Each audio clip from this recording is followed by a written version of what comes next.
Hello everyone and welcome you all once again to another important class of quadratic equation.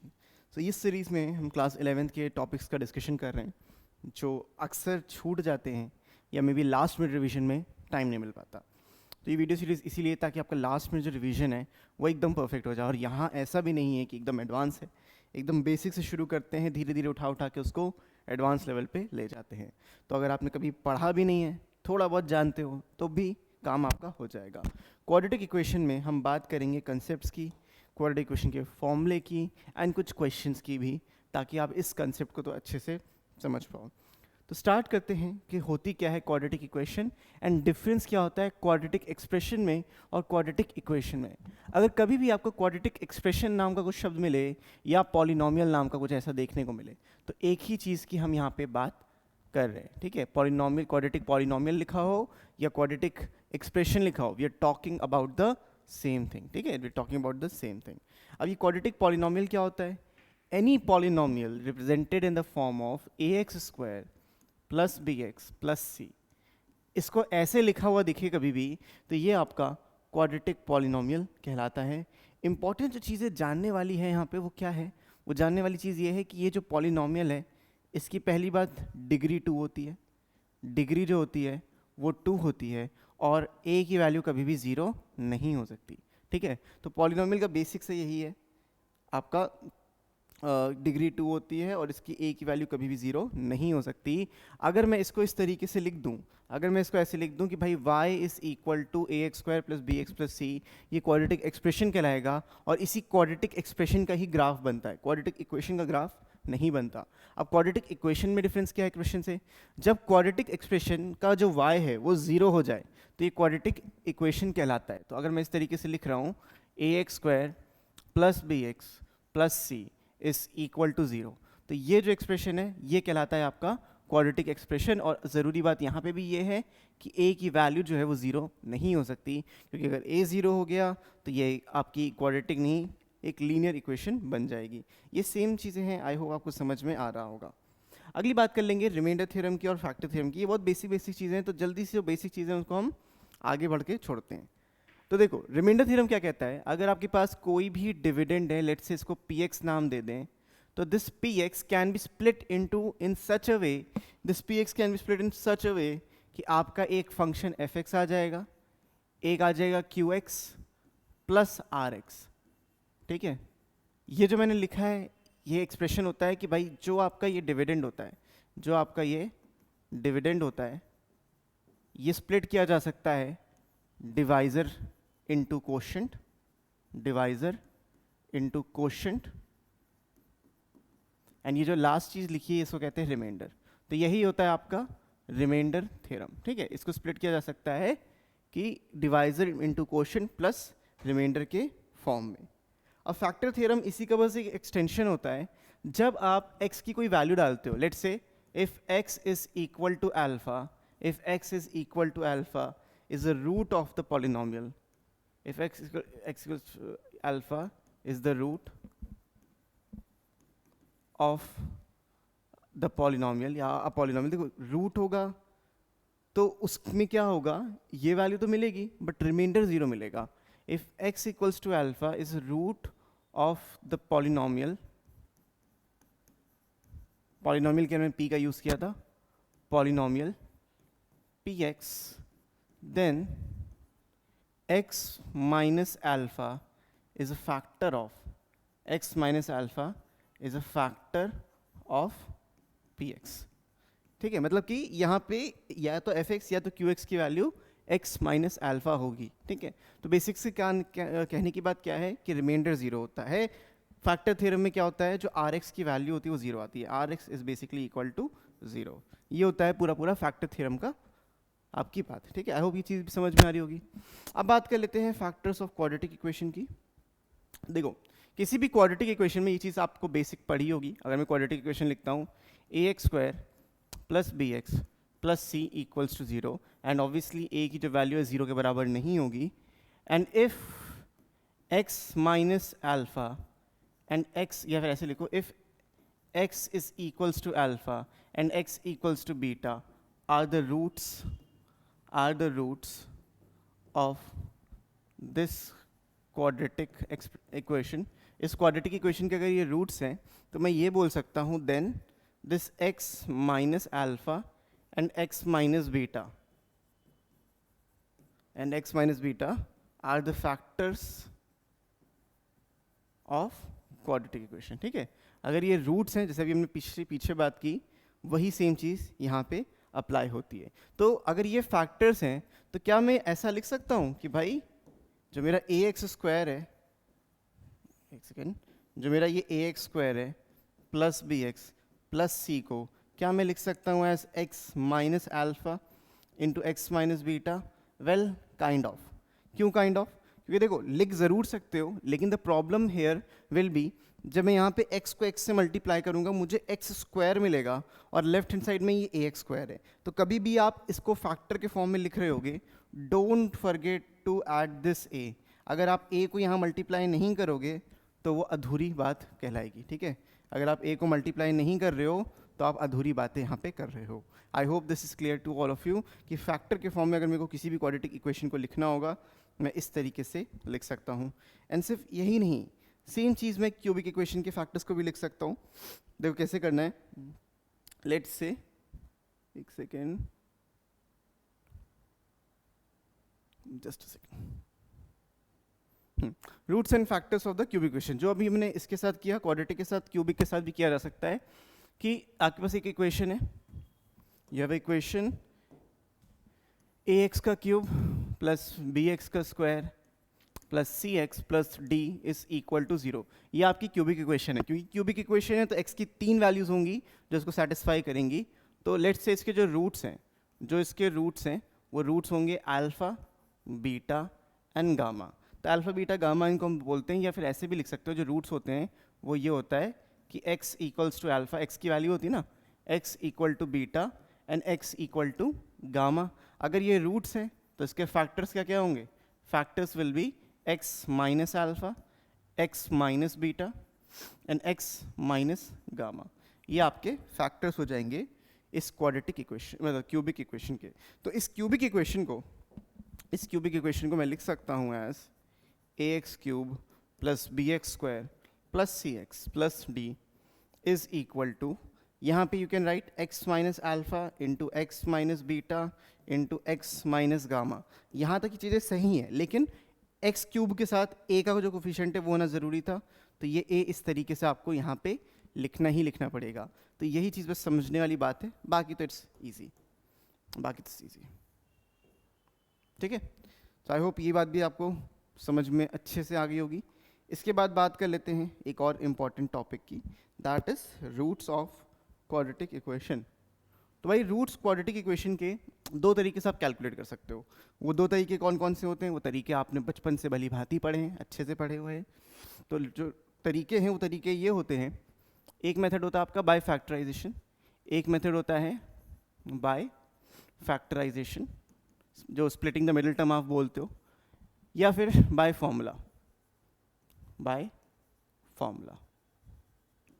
ठीक है। दो तरीके होते हैं, एक तरीका होता है फैक्टराइजेशन, एक तरीका होता है बाय यूजिंग अ फॉर्मूला। अब देखो फैक्टराइजेशन में क्या करना होता है, जैसे आपको क्वाड्रेटिक इक्वेशन दी है x square minus 5x plus 6 equal to 0, इसको स्प्लिट करना है इन सच अ वे ये x square minus 3x minus 2x and plus 6 आ जाए इस तरीके से। Then taking 2 at a time आप कॉमन ले लोगे, यहाँ पे x माइनस 3 आएगा, यहाँ माइनस 2 कॉमन लोगे और इन x माइनस 3 आ जाएगा। अब इन दोनों टर्म्स में आपका x माइनस 3 कॉमन है, इधर से बचा x, इधर से बचा माइनस 2 इक्वल्स टू 0। तो आप देख सकते हो ये एक फैक्टर फॉर्म में वैल्यू मिल गई है। अगर फैक्टर फॉर्म में वैल्यू मिल गई है इसका मतलब क्या है, x की वैल्यू 3 और 2 है। तो ये वाला करने का तरीका आसान है, फैक्टराइजेशन करना इज़ वेरी वेरी ईजी। बाकी फॉर्मूले से करना भी is also not very difficult. अगर आपकी कोई भी क्वाड्रेटिक इक्वेशन यहाँ भी लिख दो a x square plus b x plus c, ये आपकी क्वाड्रेटिक इक्वेशन है आपकी, तो जो आपका फॉर्मूला x निकालने का तरीका होता है वो होता है minus b plus minus root के अंदर b square minus 4ac divided by 2a। तो अगर इसी को इक्वेशन को आप निकालोगे तो सेम रूट्स आपको यहाँ पे देखने को मिलेंगे। लेकिन हम इस फॉर्मूले का यूज़ जनरली तब करते हैं जब हमारा फैक्टराइजेशन आराम से नहीं हो रहा होता। For example if I am writing x square minus x minus 3 is equal to 0। अब आप मिडिल टर्म स्प्लिट करके दिखाओ, नहीं होगा। तो जब मिडिल टर्म स्प्लिट नहीं होगा तो इसका ए बी सी लिख लेने का है। इसका आपको ए बी सी लिखना है। ए की वैल्यू 1 है, बी की वैल्यू -1 है और सी की वैल्यू -3 है। तो यहाँ से जो x की वैल्यू आएगी वो आएगी -b, यानी कि -1 इस प्लस हो गया, प्लस माइनस रूट के अंदर b² इज़ 1 -4ac, तो प्लस में 12 डिवाइडेड बाय 2।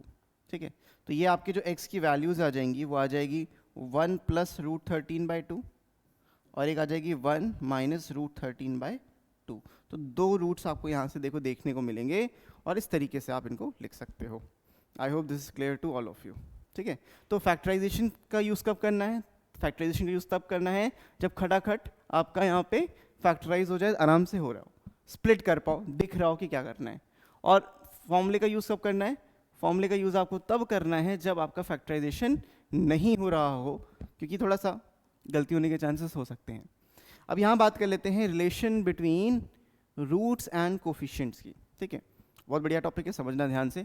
अगर मैं बात करता हूँ ax² + bx + c = 0, और ऑब्वियसली अंडरस्टूड हो जाएगा अब यहाँ पे हर केस में a 0 नहीं हो सकता, तो इसके दो रूट्स होंगे, एक रूट अल्फा होगा, एक रूट बीटा होगा। सिर्फ नाम की बात है, ए अल्फा बीटा सिर्फ एक वैल्यूज़ हैं। हम ए बी भी बोल सकते थे, लेकिन यहाँ पे ए बी ऑलरेडी कोफिशिएंट है, इसलिए इसको नहीं बोलते। तो दो तरीके से चीज़ें यहाँ पे हमें समझनी है। एक तो जो बेसिक चीज़ है that is sum of roots, that is sum of roots. तो सम ऑफ रूट्स का मतलब क्या होता है? ये जो अल्फा बीटा है इनको ऐड कर रहे हैं, तो alpha + beta is basically equal to -b/a।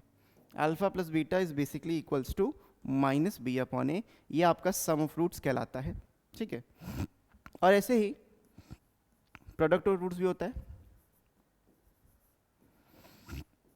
Product of roots is basically दो रूट्स आपके अल्फा बीटा थे, इनको मल्टीप्लाई करोगे तो c/a आएगा, तो ये आपका प्रोडक्ट ऑफ रूट्स कहलाएगा। ठीक है, ये आपका प्रोडक्ट ऑफ रूट्स यहाँ पे कहलाएगा। तो ये चीज़ें करना तो आसान थी, this is not very difficult.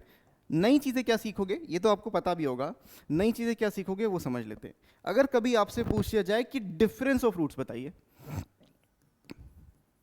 Difference of roots, और जनरली जो ये डिफरेंस होता है ये पॉजिटिव डिफरेंस होता है, तो डिफरेंस ऑफ रूट्स को हम अल्फा - बीटा लिखते हैं और यहाँ पे लगा देते हैं मॉड। मॉड लगाने के इकलौता रीज़न बेटा यही है, मॉड लगाने के इकलौता रीज़न यही है कि हमें पॉजिटिव वैल्यू चाहिए, और कैसे आएगा समझो। अब अगर अल्फा - बीटा की बात करें, देखो थोड़ा सा समझाते हैं इसको, एक्सप्लेनेशन ज़रूरी है, ये ज़रूरी, ये तो डायरेक्टली पता चल गया।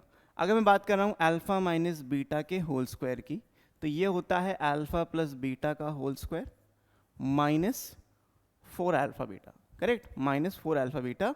अब वैल्यूज़ दोनों साइड बराबर हो जाएंगी। इफ़ आई ओपन दिस तो इधर आ जाएगा α² + β² -2 अल्फा बीटा, इधर भी सेम है, तो वैल्यूज़ देखो इक्वल है। अब मुझे चाहिए अल्फा - बीटा की वैल्यू, तो अल्फा - बीटा की जो वैल्यू आएगी, इसको थोड़ा सा नीचे कर लिया जाए, या वेट हटाई दो इसको। अल्फा - बीटा की जो वैल्यू आएगी दैट विल बी रूट के अंदर अल्फा + बीटा का स्क्वायर, और अल्फा + बीटा क्या था? -b/2, तो b² डिवाइडेड बाय a² आ जाएगा, माइनस में 4 इंटू c/a, अल्फा बीटा है तो c/a आ जाएगा। सो अगर मैं यहाँ पे देखो एलसीएम लेता हूँ, इफ आई टेक एलसीएम, नीचे आ जाएगा a², ऊपर आ जाएगा b² - 4ac। अब ये जो b² - 4ac ये जाना पहचाना टर्म है, क्योंकि ये डिस्क्रिमिनेंट है, इसके बारे में अभी आगे डिस्कस करेंगे। वैसे आपका जो अल्फा - बीटा की यहाँ से वैल्यू आएगी वो आ जाएगी √d/a, क्योंकि स्क्वायर रूट था तो पॉजिटिव आंसर हमें यहाँ पे मिलेगा, और पॉजिटिव आंसर ही हमें यहाँ पे कंसिडर करना भी था। तो जो मैं बता रहा था डिफरेंस ऑफ रूट्स के बारे में, इसको एज अ फॉर्मूला याद कर लो, ये होता है अल्फा - बीटा, मॉड लगा सकते हैं आप, अल्फा - बीटा की जो वैल्यू होगी वो होगी √d/mod a। मॉड क्यों लगाया है उसका रीज़न मैंने यहाँ पे आपको एक्सप्लेन कर दिया। तो ये एक नई चीज़ थी जो नहीं पढ़ते हो, अलग से डिराइव करते हो, बट मैं कहूँगा इसको एज अ फॉर्मूला आपको याद रखना है, इसको एज अ फॉर्मूला आपको याद रखना है। इसके बाद देखते हैं एक चीज़, अभी हमने पढ़ा था quadratic formula. So quadratic formula कुछ इस प्रकार का था कि अगर लिखा है ax² plus b x plus c is equal to 0 where a is not equal to 0, ये तो हर जगह मैंशनड है।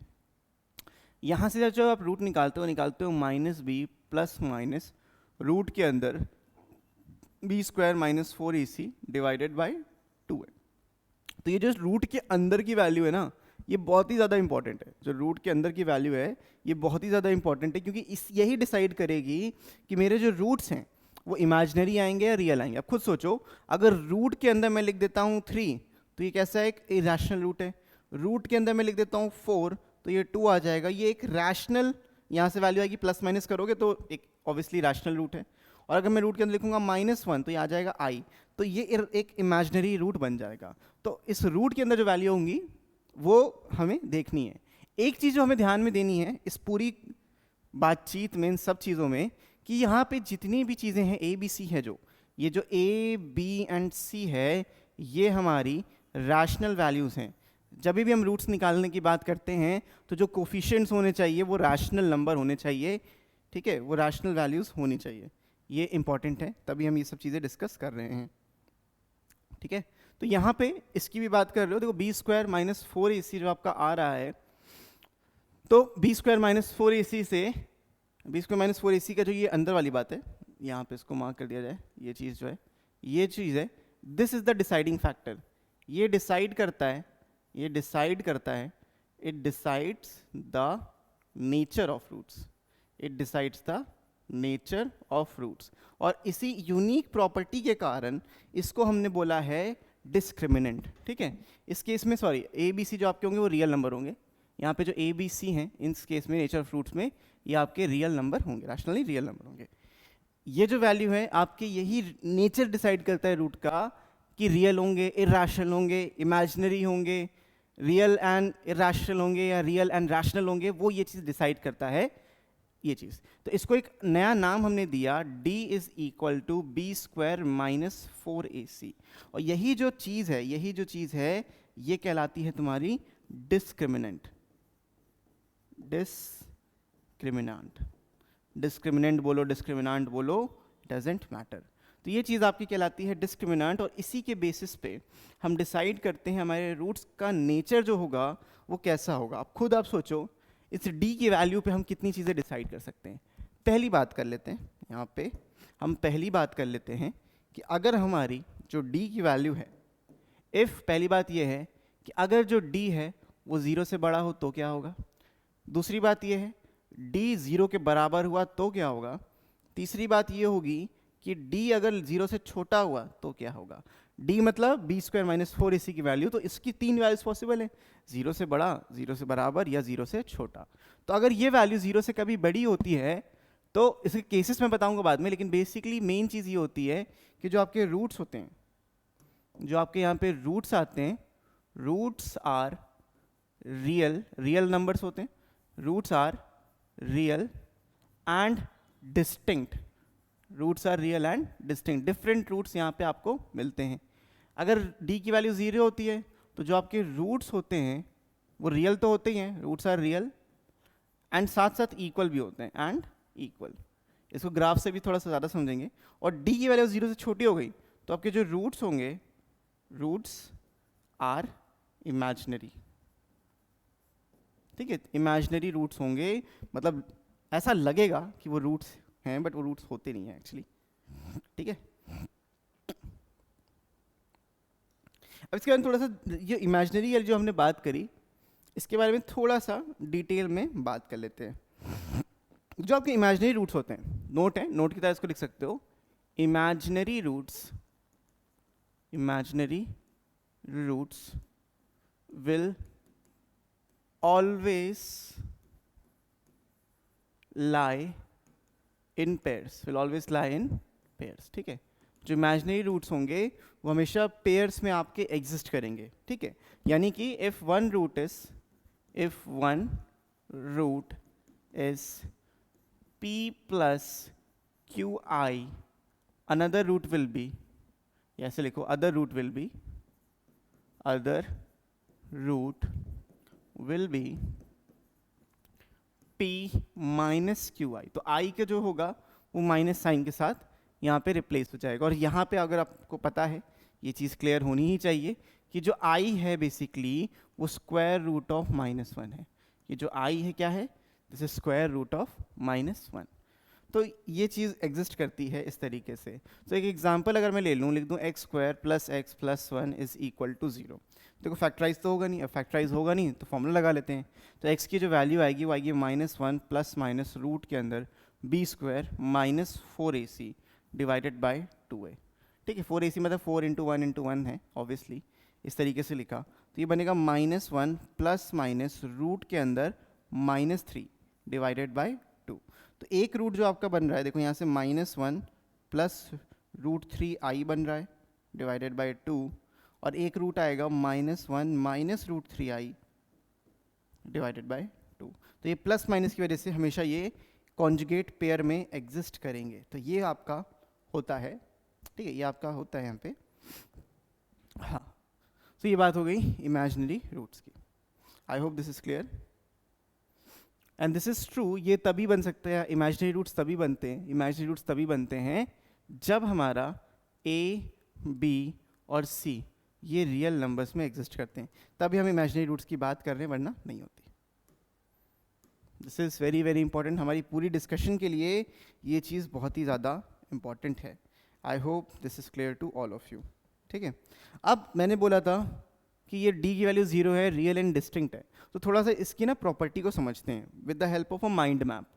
ठीक है, d की वैल्यू अगर 0 है, मतलब ग्रेटर देन 0 है, तो क्या करना है वो समझते हैं। और बहुत अच्छे से एक चार्ट मैं आपको बना के देता हूँ, वो चार्ट याद रख लो, आपका ज़िंदगी सफल हो जाएगी। d की वैल्यू क्या होती है, b² - 4ac।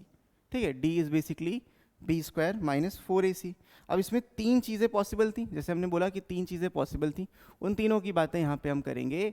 जो सबसे पहली बात करनी है वो कर लेते हैं, इमेजिनरी की छोटी सी चीज़ है, हटाओ उसको करके। तो d की वैल्यू अगर लेस देन 0 है तो आपके जो रूट्स होंगे, roots are imaginary, roots are imaginary and always in pair, है ना, एंड ऑलवेज इन पेयर। जैसे कि अगर एक अल्फा की जो वैल्यू आएगी वो आएगी p + qi, तो जो बीटा होगा that will always B p - qi। तो प्लस माइनस साइन का इस तरीके से वो डिफर करेगा।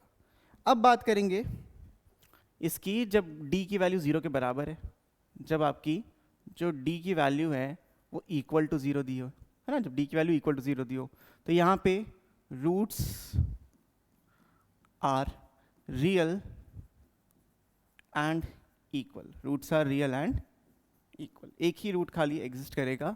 ये तो छोटी सी बात है। अब जो मेन मुद्दे की बात है, वो मुद्दे की बात, इसको चलो बीच में लिखते हैं, इसको साइड में लिखते हैं अभी एक सेकेंड। अब यहाँ पे 2 चीज़ें होंगी कि जो d की वैल्यू है, यहाँ पे लिख लेते हैं कि d की वैल्यू ग्रेटर देन 0 है। ठीक है, d की वैल्यू 0 से बड़ी है, यानी कि जो मेरे रूट्स होंगे वो रियल और डिस्टिंक्ट होंगे। Roots are real and distinct. ठीक है, रूट्स रियल तो है लेकिन डिस्टिंक्ट भी हैं, roots are real and distinct. ये बात यहाँ पे जानना ज़रूरी था। अब इसमें 3 चीज़ें और 2 चीज़ें और होती हैं। ठीक है, इसके अंदर इसके सब पार्ट में 2 चीज़ें और होती हैं, वो भी समझ लो। वो समझ लेते हैं कि d इज़ ग्रेटर देन 0 के लिए, d इज़ ग्रेटर देन 0 के लिए क्या चीज़ एग्जिस्ट करती है वो समझना ज़रूरी है। तो देखो यहाँ पे जो d है, यहाँ पे जो d है वो आपके 2 तरीके से एग्जिस्ट कर सकता है। जो d है, जो d निकल के आया था, d is a perfect square. अगर d परफेक्ट स्क्वायर होगा तो क्या होगा रूट्स के में, और d is not a perfect square तो क्या होगा, नॉट अ परफेक्ट स्क्वायर। ठीक है, 2 चीज़ें यहाँ पे।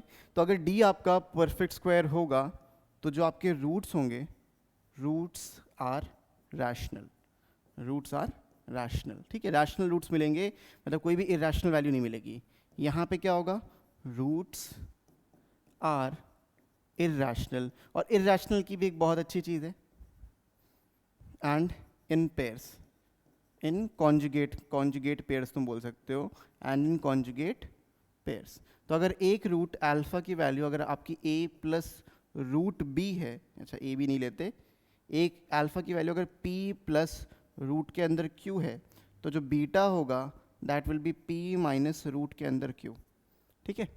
और लास्ट वैल्यू जो बचती है d इज इक्वल टू 0 वाली बचती है। यहाँ पे लिख लो कि अगर d आपका 0 के बराबर है तो roots are real and equal. एक ही रूट मिलता है, वो ये रियल भी होता है और मतलब सेम ही रूट है, दो रूट्स आते हैं और वो रियल और इक्वल होते हैं। तो ये माइंड मैप एक बार कहीं लिख लो, ज़िंदगी भर आपको याद रहेगा, अच्छे से रहेगा, ठीक है। अब बात करते हैं ग्राफ्स की। अब बात करेंगे हम लोग ग्राफ्स की। तो ग्राफ्स कैसे बनते हैं क्वाड्रेटिक एक्सप्रेशन के? And as we know, graph of a quadratic expression is a parabola. एक पैराबोला बनता है, और पैराबोला तो हम लोग ऑलरेडी पढ़ चुके हैं, आपको मालूम है। एक पैराबोला ग्राफ बनता है। अब वो पैराबोला दो तरीके से बन सकता है, वो पैराबोला इस तरीके से भी बन सकता है, वो पैराबोला इस तरीके से भी बन सकता है, ठीक है। अब ये जो upward facing parabola and downward facing parabola है, डिपेंड किस पे करता है? It depends on the value of a. अगर ए की वैल्यू 0 से बड़ी होगी तो हमें मिलेगा एक अपवर्ड फेसिंग पैराबोला, हमें मिलेगा एक अपवर्ड फेसिंग पैराबोला। लेकिन अगर ए की वैल्यू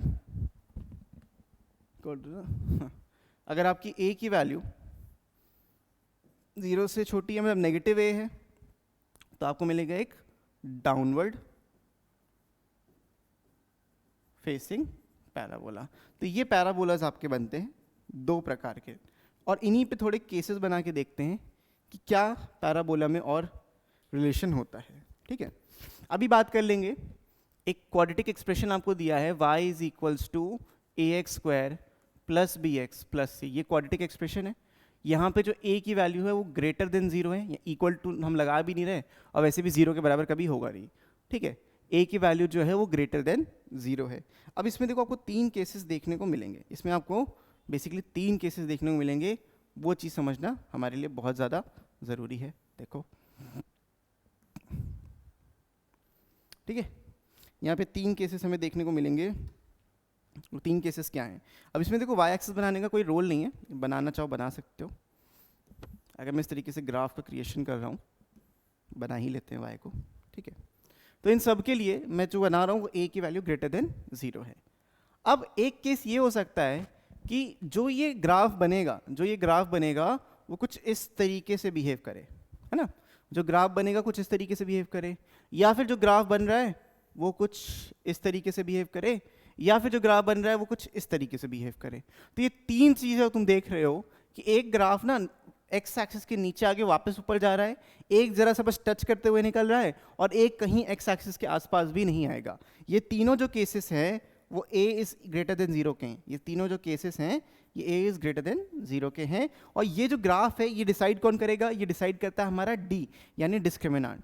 इस केस में d की वैल्यू 0 से बड़ी होगी। याद है ना, दो रूट्स मिलते हैं, रियल एंड डिस्टिंक्ट, अल्फा और बीटा।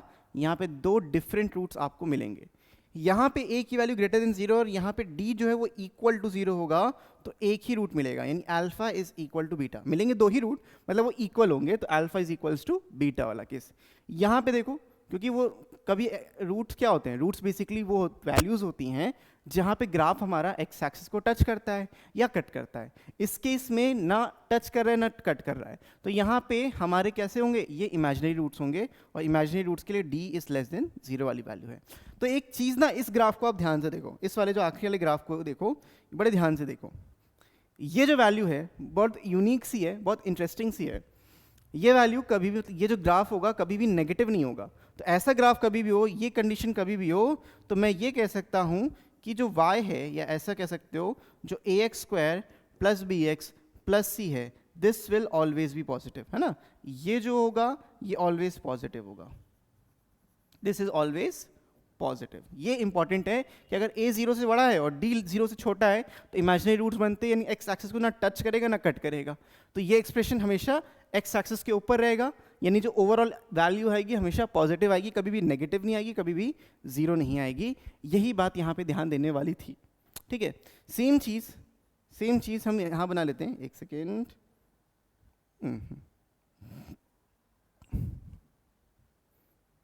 ओके, सेम चीज़ हम यहाँ बना लेते हैं। इन ग्राफ्स को थोड़ा सा इरेज कर लिया जाए।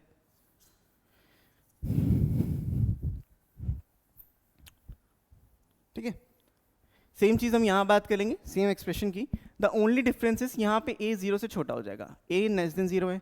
जब a लेस देन 0 है तो नीचे वाला ग्राफ बनता है, तो हो सकता है कुछ इस तरीके से ग्राफ बने, हो सकता है कुछ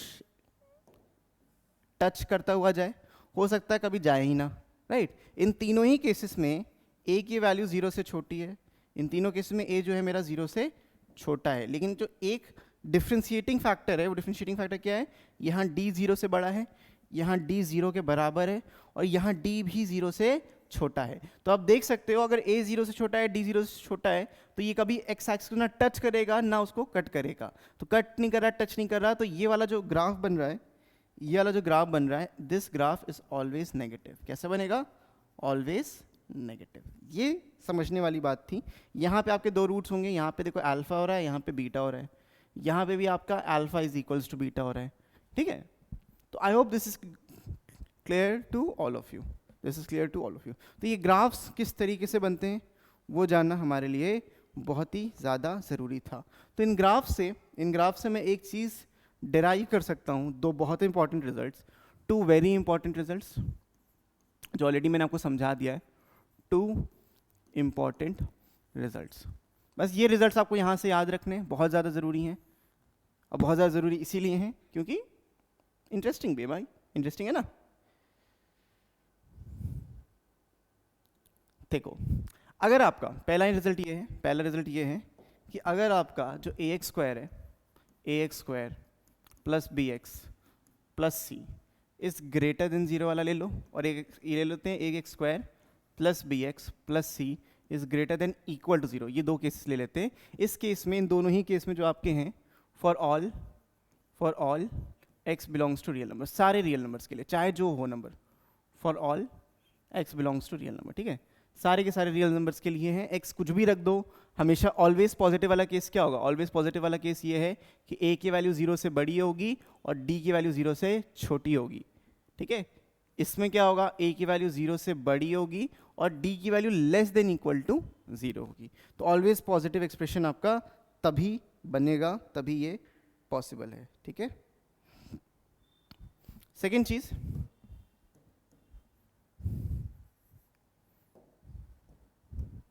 अगर आपका कुछ इस तरीके से एक्सप्रेशन दिया है, ax square plus b x plus c is less than 0, या ax square plus b x plus c less than equal to 0, मतलब ऑलवेज नेगेटिव वाला, या ऑलवेज नेगेटिव और 0, ये भी क्या है? For all x belongings to r, है ना। सारे रियल नंबर्स के लिए, सारे रियल नंबर्स के लिए ये चीज़ एग्जिस्ट करती है। तो इसमें क्या होगा? इसमें तभी बनेगा जब a की वैल्यू 0 से छोटी हो, यहाँ पे भी a की वैल्यू 0 से छोटी हो। पहले केस में जो d होगा वो 0 से छोटा होगा, दूसरे केस में जो d होगा वो लेस देन इक्वल टू 0 होगा। तो ये केसेस है, दो इंपॉर्टेंट रिजल्ट्स हैं जो अभी हमने ग्राफ पढ़ा वो उसी से निकल के आया है। दैट इट इज, ठीक है। I hope this is clear to all of you. अगर ये रिजल्ट समझ में आ गया तो आप आधे से ज़्यादा क्वेश्चन आराम से कर सकते हो, जैसे कि find the value of k, question is find the value of k for which, find the value of k for which x square,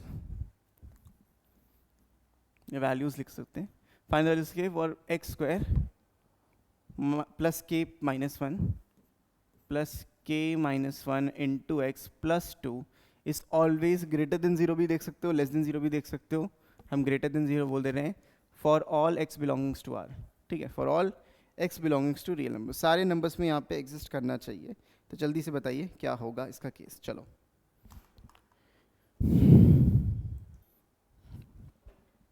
थोड़ा सा इंटरेस्टिंग और बनाओ, इसको 4 कर दो, ज़्यादा आसान पड़ेगा, +4, ठीक है। Okay, better. इसको मैंने 4 कर दिया। तो होता क्या है, देखो हमसे बोला है कि ऑलवेज पॉजिटिव केस है, तो जब भी ऑलवेज पॉजिटिव वाला केस होगा तो मुझे ये देखना है इसका जो d है वो 0 से छोटा होगा। ऑलवेज पॉजिटिव के लिए d, a देखो ऑलरेडी 0 से बड़ा है, a ऑलरेडी 0 से बड़ा है, पॉजिटिव है, और जो इसका d है वो 0 से छोटा है। तो अगर d 0 से छोटा निकालना है तो क्या करोगे? b स्क्वायर यानी k माइनस 1 का whole square -4 into a into c, ठीक है। This should be less than 0। तो मैं ये भी बोल सकता हूँ कि भाई जो k माइनस 1 का होल स्क्वायर है वो 4 स्क्वायर से छोटा होना चाहिए। A plus b a minus b में फैक्टराइज हो जाएगा a minus b and a plus b में, ये फैक्टराइज हो गया कुछ इस तरीके से। तो यहाँ से k माइनस 5 आ जाएगा और k प्लस 3 आ जाएगा इस लेस देन 0। एंड इस इनइक्वालिटी को सॉल्व करना हमने सीखा हुआ है, इनइक्वालिटी सॉल्व करना बहुत अच्छे से सीखा है कि भाई देखो ये आपके जो क्रिटिकल पॉइंट्स आएंगे वो -3 से 5 होगा, प्लस माइनस प्लस लेना था इस तरीके से और ऐसे वी कर्व बनाना था। अब देखो साइन देखना है, ये बनाने के बाद इसको लेफ्ट साइड देखा, राइट में बाद में देखना है। जब लेस देन का साइन है तो लेस देन के साइन में हमें ये नेगेटिव वाला रीजन लेना होता है। तो नेगेटिव वाले रीजन में जो हमारे ये किसकी वैल्यू k की वैल्यू आ रही है, सो जो k होगा वो बिलोंग करेगा -3 से 5 में। यहाँ पे मैंने स्क्वायर ब्रैकेट क्यों नहीं लगाया, क्योंकि यहाँ पे इक्वल टू साइन नहीं था। तो ये आपका यहाँ पे सॉल्व हो गया, ठीक है। I hope this is clear to all of you. Next करते हैं बात कंडीशन फॉर कॉमन रूट्स की। तो ये थोड़ा सा ना इंटरेस्टिंग टॉपिक है, मतलब ज़रूरी भी है और इंटरेस्टिंग तो है ही है। मानो आपके पास दो इक्वेशन है, वो इक्वेशन कौन कौन सी है, वो इक्वेशन है a1x² plus b1x plus c1 is equal to 0। एक क्वाड्रेटिक इक्वेशन ये। एक है आपका a2x² plus b2x and plus में c2 इज इक्वल टू 0। ये दो क्वाड्रेटिक इक्वेशन आपको यहाँ पे दी हुई हैं। अब देखो तीन चीज़ें पॉसिबल हो सकती हैं। तीन चीज़ें कौन कौन सी पॉसिबल होंगी वो देखो। कौन कौन सी तीन चीज़ें पॉसिबल हैं? तीन चीज़ें ये पॉसिबल हैं कि हो सकता है इन दोनों में दोनों ही कॉमन रूट हो जाएं, है ना। डिफरेंट रूट्स हैं, लेकिन ये भी हो सकता है कि इन दोनों में दोनों रूट कॉमन है, टू कॉमन रूट्स निकल आ जाएं। या फिर हो सकता है एक ही कॉमन रूट आए, वन कॉमन रूट। या ये भी हो सकता है कि कोई भी रूट कॉमन ना आए, नो कॉमन रूट, है ना, नो कॉमन रूट। तो कॉमन रूट की जो कंडीशन होती हैं वो कंडीशंस आपको याद होनी चाहिए बाय हार्ट, ताकि आप क्वेश्चन जल्दी जल्दी निपटा पाओ। अब देखो टू कॉमन रूट की जो कंडीशन है वो सबसे सिंपल है, सबसे आसान है। टू कॉमन रूट्स की जो होती है वो ये होती है कि a1/a2 should be equal to b1/b2 and this should be equal to c1/c2। यानी आपकी जितनी भी कोफिशिएंट्स हैं कॉमन रूट लाने हैं तो यहाँ पे इक्वेट कर दो, ठीक है। तो ये आपका हो जाएगा एक दो कॉमन रूट्स की वैल्यूज़, ठीक है। दो कॉमन रूट अगर हैं तो ये खाली लगाना है और आपका यहाँ पे आंसर आ जाएगा, ठीक है। अगर एक कॉमन रूट है तो यहाँ पे आपको क्या करना है, क्रेमर्स रूल का यूज़ करना है। यूज़ क्रेमर्स रूल, ठीक है। क्रेमर्स रूल क्या कहता है, क्रेमर्स रूल क्या कहता है वो समझते हैं।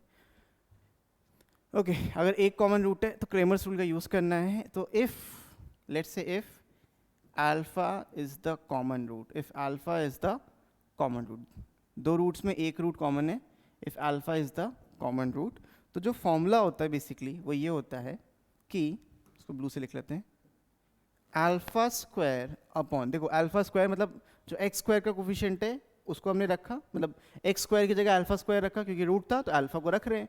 तो यहाँ से इसको ढक दो, जो बच गया उसको लिख दो। बचा क्या, b1c2 माइनस b2c1, राइट। ये बचा था कि नहीं बचा था? हमने क्या किया, जो एक्स स्क्वायर का कोफिशिएंट्स थे उनको ढक दिया, बचे वो यहाँ पे लिख लिए। This is equal to alpha. अब देखो सेम तरीके से मैंने क्या करना है, एक्स के कोफिशिएंट्स को ढक के जो बच गया उसको लिख लो, लेकिन उल्टे डायरेक्शन में लिख लो इस बार, है ना। उल्टे डायरेक्शन में लिखो, मतलब लेफ्ट टू राइट ना जाओ, राइट टू लेफ्ट जाओ, ऑल्टरनेटिवली करना है हमें, नीचे से ऊपर गए। तो ये आ जाएगा आपका a2c1 माइनस a1c2, ठीक है। a2c1 बेसिकली करोगे क्या, देखो बहुत अच्छा तरीका मैं उसमें सिखा रहा हूँ तुमको, जिंदगी सफल हो जाएगी तुम्हारी। a2c1 माइनस a1c2, तो जहाँ से यहाँ पे c1 खत्म हुआ ना वहीं यहाँ पे c1 स्टार्ट होना चाहिए था, ये याद रखो, तुम्हारा काम हो जाएगा। दिस इज इक्वल टू 1/, अब इसको ढक दो, अब प्रॉपरली लिख दो, ठीक है। a1 से देखो खत्म हुआ तो a1 से स्टार्ट करेंगे, तो a1 b2 minus a2 b1, तो ये आपका बन जाएगा एक कॉमन रूट निकालने का तरीका। This is how you calculate one common root. I hope this is clear to all of you. बहुत ही ज़्यादा इंपॉर्टेंट और अच्छा तरीका मैंने आपको सिखा दिया है कि किस तरीके से ये करना है, ठीक है।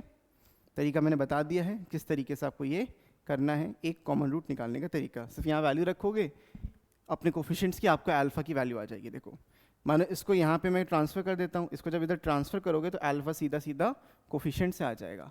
मानो कोई कॉमन रूट नहीं है, तो कोई कॉमन रूट कब नहीं होगा? अगर दो कॉमन रूट नहीं है, एक कॉमन रूट नहीं है, तो सेटिस्फाई नहीं कर रहा. सो व्हेन कंडीशंस फॉर, तो नो कॉमन रूट कब होगा? When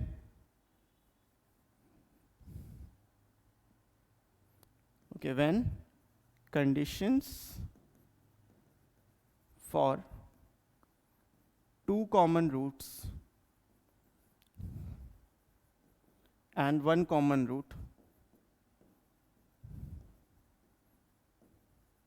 does not satisfy. ठीक है, नो कॉमन रूट कब होगा? जब ये दोनों सेटिस्फाई नहीं करेंगी. तो ये होते हैं conditions for common roots. I hope this is clear. सबसे आसान दो कॉमन रूट वाला है, कोई दिक्कत वाली बात यहाँ पे नहीं है. चलो भाई अगली बात कर लेते हैं, maximum and minimum value of quadratic expression. Not quadratic equation नहीं, क्वाड्रेटिक एक्सप्रेशन. तो क्वाड्रेटिक एक्सप्रेशन मानो आपको दिया है, ऐसे समझो, y is equals to ax² plus bx plus c, है ना. ये आपको क्वाड्रेटिक एक्सप्रेशन दिया है. तो इसमें जैसे मैंने बताया था कि भाई दो तरीके के पैराबोलाज बनते हैं. मैंने बताया था दो तरीके के पैराबोला बनते हैं depending upon the value of a. तो भाई केस 1 समझो, इसको बहुत ध्यान समझना, अच्छे से समझाएंगे, कोई दिक्कत नहीं है. तो इसमें दो तरीके से मैक्सिमम या मिनिमम वैल्यू निकल के आती है. तो पहला केस ये है कि if a is greater than 0, और दूसरा केस ये है कि इफ, थोड़ा सा इसको और लेफ्ट कर लिया जाए, if a is less than 0. तो दो केसेस बनते हैं यहाँ पे. ठीक है, पहले केस में क्या होता है कि जो मेरा पैराबोला होता है वो अपवर्ड फेसिंग होता है. जैसे मैं यहाँ पे ये बना लिया ग्राफ, ओके, ये मैंने यहाँ पे इस तरीके से ग्राफ बना लिया. यहाँ पे भी ग्राफ बना लेते हैं, कुछ इस प्रकार से मैंने यहाँ पे ग्राफ का क्रिएशन कर दिया. ठीक, इसके बाद जो a इज ग्रेटर देन 0 वाला केस है, किसी भी टाइप का बने, कैसा भी पैराबोला बने, तीन टाइप जो हमने दिखाए थे d के लिए, कुछ भी बने, मानो ये वाला बन रहा है कुछ इस तरीके से यहाँ बन रहा है, और मानो यहाँ पे कुछ इस तरीके से बन रहा है. ठीक है, कुछ इस तरीके से बन रहा है. ठीक है, अब नोटिस करिए, आप नोटिस ये करना है कि जब भी a की वैल्यू 0 से बड़ी होगी तो मैक्सिमम वैल्यू की कोई लिमिट नहीं है. देखो ये ऊपर तक जाता रहेगा, ये ऊपर तक जाता रहेगा, इन्फिनाइटली जाता रहेगा, कभी भी रुकेगा ही नहीं. तो जो इसकी मैक्सिमम वैल्यू होगी वो क्या होगी? वो इन्फिनिटी होगी. इसकी मैक्सिमम वैल्यू जो होगी that would be infinity, right. इसकी maximum value would be infinity. और minimum value we can calculate, जो इसकी मिनिमम वैल्यू होगी वो आ जाएगी, इसको डायरेक्टली याद कर सकते हो, -d/4a पे. ठीक है, तो मिनिमम मतलब कि जो ग्राफ है उसकी मिनिमम वैल्यू, तो y min हम उसको बोल सकते हैं. ठीक है, मैक्स, तो उसको मैक्स मिन की जगह थोड़ा सा और अच्छे से लिख देते हैं. एंड वी कैन राइट कि देखो इस केस में नीचे लिख लेते हैं, इस केस में, पहले वाले केस में जो y मैक्स होगा, जो y की मैक्सिमम वैल्यू होगी वो इन्फिनिट होगी, ऊपर तक जाता जाएगा. लेकिन जो y की मिनिमम वैल्यू होगी दैट वुड बी -d/4a. ठीक है, -d/4a. अब देखो मिनिमम वैल्यू मतलब मैं इसकी बात कर रहा हूँ, ये जो y होगा, ये वाला, ये जो पॉइंट है ये कहलाएगा -d/4a. ठीक है, अब किसी x के लिए वैल्यू एग्जिस्ट करेगी, राइट. किसी x के लिए ये वैल्यू यहाँ पे एग्जिस्ट करेगी, तो वो x की वैल्यू क्या होगी? समझो, eight x equals to -b/2a. तो आप ये डिफ्रेंसिएशन से भी निकाल सकते हो कि जो मिनिमम वैल्यू होगी वो x इक्वल्स टू -b/2a पे -d/4a होगी. तो ये जो पॉइंट है, जो लोएस्ट पॉइंट है, इसका मैं कोऑर्डिनेट लिख सकता हूँ. ये जो कोऑर्डिनेट है इसका मैं लिख सकता हूँ, ये होगा -b/2a, -d/4a. इसको एज अ फॉर्मूला याद कर लो, ज़्यादा बेटर रहेगा आपके लिए. ठीक है, तो ये केस आपका पहले वाले में बन जाता है. I hope this is clear to all of you.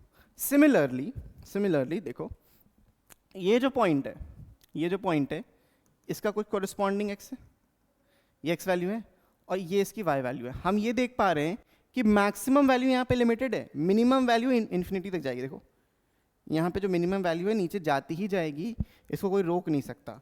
तो अगर मैं इसकी मिनिमम वैल्यू की बात करूँ, y मैक्स की बात कर लेते हैं, y मिन की बात कर लेते हैं, पहले मिन की बात कर लेते हैं भाई. तो y मिनिमम की जो वैल्यू होगी वो -इन्फिनिटी होगी भाई, कभी भी खत्म नहीं होगी ना, -इन्फिनिटी.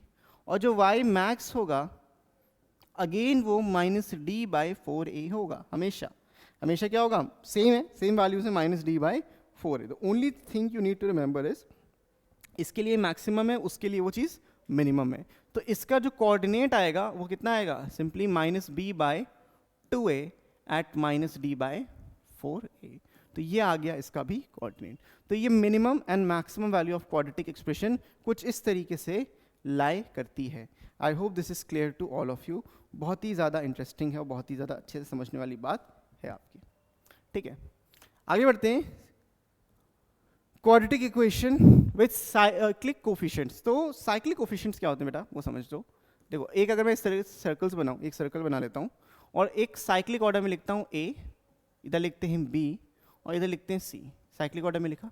तो अगर मैं यहाँ पे लिख रहा हूँ, देखो साइक्लिक ऑर्डर में जा रहा हूँ, तो आई कैन राइट यहाँ से यहाँ पे, इसको मैं a माइनस बी लिख सकता हूँ, इसको मैं b माइनस सी लिख सकता हूँ और इसको मैं c माइनस ए लिख सकता हूँ। देखो साइक्लिक ऑर्डर में थे, साइक्लिक ऑर्डर में जा रहे थे। तो जब भी quadratic equation with cyclic coefficients आपको मिलेगा, ठीक है, अगर quadratic equation with cyclic coefficients मिलेगा तो इसके जो रूट्स होंगे, ये चीज़ याद रखना, इसके जो रूट्स होंगे वो रूट्स होंगे always 1 and c upon a, always 1 and c upon a. ये कंफर्म है। c मतलब क्या है, कोफिशिएंट या कांस्टेंट टर्म, इसको ऐसे लिख दो। c अपॉन ए का यहाँ मतलब ये है कि constant term divided bye coefficient of x square. ठीक है, ये इंपॉर्टेंट बात है यहाँ पे। तो अगर आपको एक मैं इक्वेशन दूं, एक अगर इक्वेशन देते हैं इस तरीके से, let's say a minus b x square plus b minus c x plus c minus a equals to 0। एक ये आपकी क्वाड्रेटिक इक्वेशन है। तो इसके अगर मेरे को डायरेक्टली रूट्स लिखने होंगे, इसके अगर मुझे रूट्स लिखने होंगे तो मैं डायरेक्टली लिख सकता हूँ कि रूट्स जो हैं, roots of this equation is 1। एक रूट इक्वेशन का 1 होगा। अब देखो यहाँ पे x की जगह पे 1 रखो, खटाखट सब 0 हो गया। और एक रूट होगा जो आपका कांस्टेंट टर्म है divided by the coefficient of x square. ये आंसर आपका आ जाएगा। तो c अपॉन ए का मतलब ये नहीं कि c अपॉन ए लिख दिया, जो कांस्टेंट टर्म है और जो कोफिशिएंट ऑफ एक्स स्क्वायर की जगह है वहाँ पे आपको ये लिखना है। I hope this is clear to all of you. तो ये बड़ा इंटरेस्टिंग चीज़ थी, आप फटाफट इसके आराम से लिख सकते हो। ठीक है, आगे बढ़ते हैं भाई। Range of rational functions, range of rational functions. तो ये इंटरेस्टिंग है, इंटरेस्टिंग बहुत तरीकों से है। क्यों इंटरेस्टिंग है समझो। मानो तुम्हें एक इक्वेशन दी है कि y is equals to a x plus b divided by c x plus d. ठीक है, ये इक्वेशन है आपकी, y is equals to x plus d and c x plus d. Domain निकालना तो सबको आता है, रेंज निकालने में सबकी बैंड बचती है। तो वही चीज़ मैं यहाँ पे आपको समझाना चाहता हूँ। तो इसका जो डोमेन होता है, इसका जो बच्चों डोमेन होता है, इसका जो डोमेन होता है वो होता है क्या, रियल नंबर।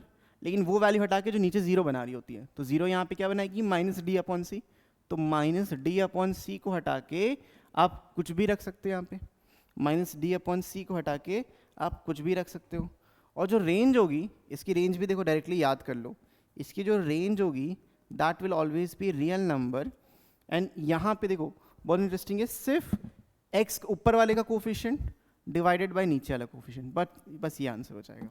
तो फटाफट आप जेई में दिखेगा कभी तो मार्क करके आ सकते हो। लेकिन कभी ऐसा कुछ दिखता है कि quadratic upon quadratic, linear upon quadratic, anything upon something, तो इनको सॉल्व करने का एक तरीका होता है। जैसे कि मैंने तुम्हें दिया लिख के कि तीनों चीज लिख लेते हैं, y is equals to a x plus b, या पी एक्स प्लस क्यू ले लो, p x plus q divided by a x square plus b x plus c. एक ये हो गया। या y is equals to a x square plus b x plus c divided by p x plus q. या something like y is equal to a x square plus b x plus c divided by p x का square plus q x plus r. तो कुछ इस तरीके से अगर आपको कभी भी मिलेगा। अब ये कौन कौन से टर्म्स है भाई, ये आपका जो पहला वाला है दिस इज, अच्छा ये क्या था, ये आपका लीनियर अपॉन लीनियर था, this was linear upon linear दिया हो इक्वेशन। तो आपको क्या करना है, आपको ये करना था। ये वाला जो है this is linear upon quadratic, linear upon quadratic हो गया। ये आपका क्वाड्रेटिक अपॉन लीनियर हो गया। और ये आपका क्वाड्रेटिक अपॉन क्वाड्रेटिक हो गया, है ना। तो इसमें से इन तीनों में से कुछ भी हो, इन तीनों में से कुछ भी हो, एक स्पेशल तरीका होता है इनको सॉल्व करने का, एक स्पेशल तरीका होता है इनको सॉल्व करने का। आपको क्या करना है, आपको क्रॉस मल्टीप्लाई करना है, cross multiply and make a quadratic equation, make a quadratic equation in x में quadratic equation बनाना है, and find d is greater than equal to 0, d is greater than equal to 0। ये आपने कर लिया तो आपको क्या मिल जाएगा, इससे आपको रेंज ऑफ y मिल जाएगा, इससे आपको सीधा सीधा रेंज ऑफ y मिल जाएगा। तो इस तीनों का एक ही तरीका है, क्रॉस मल्टीप्लाई करना है और d is greater than equal to 0 निकाल लेना है और कुछ भी नहीं करना, दैट्स इट। ठीक है, तो देख लीजिए, लिख लीजिए और समझ लीजिए। हम इस पर क्वेश्चन करते हैं। पहले आपका काम है pause the video, try the question, then see the solution. मैंने क्या बोला बच्चों, इसको क्रॉस मल्टीप्लाई कर लो तो ये बन जाएगा, देखो आपका x y minus y is equal to x square plus x plus 1। इस सबको राइट में ले जाओ, x square plus x plus 1 minus x y and plus में y is equal to 0। X square का एक ही टर्म था, अब x के साथ आपका 1 माइनस वाई था, x के साथ आपका 1 माइनस वाई था, और प्लस साइन के साथ भी 1 प्लस वाई हो जाएगा। ठीक है, इज इक्वल टू 0। एक क्वाड्रेटिक इक्वेशन बन गई आपकी x में, क्वाड्रेटिक इक्वेशन बन गई x में, जिसमें ये जो वैल्यू है वो b कहलाएगी, ये वाली वैल्यू c कहलाएगी, और 1 जो है वो आपका यहाँ पे a है। ठीक है, ये करने के बाद आपको क्या करना था, d greater than equal to 0 find out करना था। तो find d greater than equal to 0, यानी कि b square minus 4ac greater than equal to 0। तो b स्क्वायर मतलब क्या है बेटा, 1 माइनस वाई का whole square minus 4 into a into 1 plus y is greater than equal to 0। तो y की रेंज यहाँ से मिल जाएगी आपको। देखो इसको ओपन करते हैं, तो 1 प्लस वाई का स्क्वायर, 1 प्लस वाई का स्क्वायर एंड प्लस माइनस में 2y and minus 4y is greater than equal to 0। तो यहाँ से मिलेगा माइनस ये y square minus 6y and minus में 3 greater than equal to 0। Now you have to simplify it to get the solution. ठीक है, इसमें 6y minus 3 greater than equal to 0। ठीक है, एंड यहाँ पे आपको फाइंड y करना है। Now find y that will be your range. तो अगर आपको निकालना भी, देखो कैसे निकालोगे, इसको करने का तरीका क्या है, इसके रूट्स सिंप्लीफाई करने हैं। तो रूट्स सिंप्लीफाई कैसे होंगे समझो, आपको निकालना है y, रूट्स किससे आएंगे, कोने में निकाल लो। पहले रूट्स यहाँ पे हम कोने में निकाल लेते हैं। तो भाई b स्क्वायर माइनस बी यानी कि 6 प्लस माइनस रूट में b स्क्वायर माइनस 4ac यानी प्लस में 12 हो जाएगा डिवाइडेड बाई 2। तो रूट 48 इज 4 इंटू 12, तो 2 रूट 12 इन 4 इसमें 48 है, 16 3 ज़ा तो 4 रूट 3। तो 6 plus minus 4 root 3 divided by 2, plus minus है, और इसको हटा दोगे तो 3 प्लस माइनस 2 रूट 3 आ जाएगा। तो बेसिकली यहाँ पे जो आपको एक रूट मिलेगा वो मिलेगा y plus 3 plus 2 root 3 and y minus 3 plus 2 root 3। ठीक है, is greater than equal to 0। तो आपको एक नंबर लाइन यहाँ बना लेनी है, समझना, एक नंबर लाइन आपको बना लेनी है यहाँ पे, और ये जो 2 पॉइंट्स हैं इनको आपको लिखना है, ये इन्फिनिटी है, ये माइनस इन्फिनिटी है, और यहाँ से देखो minus times of 3 plus 2 root 3 आ गया, और यहाँ से आपको 3 प्लस 2 रूट 3 आ गया। सिंपल। तो आपको बस वी कर बनाना था, plus minus and plus, sign greater than का है तो हमें प्लस वाले रीजन्स लेने थे। तो इसका जो आंसर आएगा, मैं आंसर भी लिख दे रहा हूँ, x will belongs to minus infinity से लेके माइनस 3 प्लस 2 रूट 3। ठीक है, और यहाँ पे आप लगाओगे स्क्वायर ब्रैकेट क्योंकि इक्वल टू लगा है, यूनियन यहाँ पे 3 प्लस 2 रूट 3 से लेके infinity, that is your answer. तो इस तरीके से रेंज निकलने को आराम से आप निकाल सकते हो। कोई भी रेंज आराम से निकाल सकते हो। डोमेन निकालना तो आता था, यहाँ पे x की खाली वन वैल्यू नहीं होगी, बाकी सब कुछ होगी, और यहाँ पे आपकी रेंज भी निकल आएगी। This is your range. तो I hope this is clear to all of you. बहुत बेहतरीन क्वेश्चन था, इस तरीके से आपको ये करना था। ठीक है, आगे बढ़ते। अभी तो सिर्फ शुरुआत है बेटा। थियरी ऑफ इक्वेशंस पे नेक्स्ट है, थियरी ऑफ इक्वेशंस। तो थियरी ऑफ इक्वेशंस ना बड़ी इंटरेस्टिंग चीज़ है, क्योंकि इसमें हम लोग तीन चीज़ों के बारे में देखेंगे। थियरी ऑफ इक्वेशंस में हम तीन चीज़ों के बारे में देखेंगे। एक क्वाड्रेटिक इक्वेशन कि ax square plus b x plus c equal to 0। एक cubic equation ax cube plus b x का square plus c x plus d equal to 0। और एक बाई क्वाड्रेटिक इक्वेशन यानी ax की पावर 4 प्लस बी एक्स का square plus c x plus d plus में e, sorry cube होगा, यहाँ square होगा, यहाँ x होगा, यहाँ पे e इक्वल्स टू 0 हो जाएगा। ठीक है, तो ये तीन चीज़ें हमें समझनी है। अब देखो, बेसिकली यहाँ पे हम दो चीज़ें पढ़ते थे। यहाँ पे देखते थे कि एक सम ऑफ रूट्स होता था। सम ऑफ रूट्स क्या होता था? अल्फा प्लस बीटा, ये होता था माइनस बी अपॉन ए। एक होता था प्रोडक्ट ऑफ रूट्स, राइट, एक होता था प्रोडक्ट ऑफ रूट्स। ये चीज़ें समझना आसान है, ये होता है सी अपॉन ए। तो हुआ क्या था, यहाँ पे x का coefficient divided by x square का coefficient, then constant term divided by x square का कोफिशिएंट, ये सम ऑफ रूट्स एंड बनता था जब हमारे अल्फा एंड बीटा रूट्स होते थे। अब जब क्यूबिक इक्वेशन है तो रूट्स होंगे अल्फा बीटा एंड गामा। तो प्रॉपरली जो बोलने का तरीका है वो ये होता है कि sum of roots taken one at a time, sum of roots taken one at a time.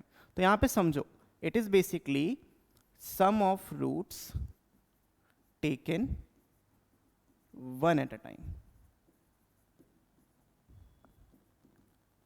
ये पहली चीज थी। दूसरी चीज में ये है कि भाई sum of roots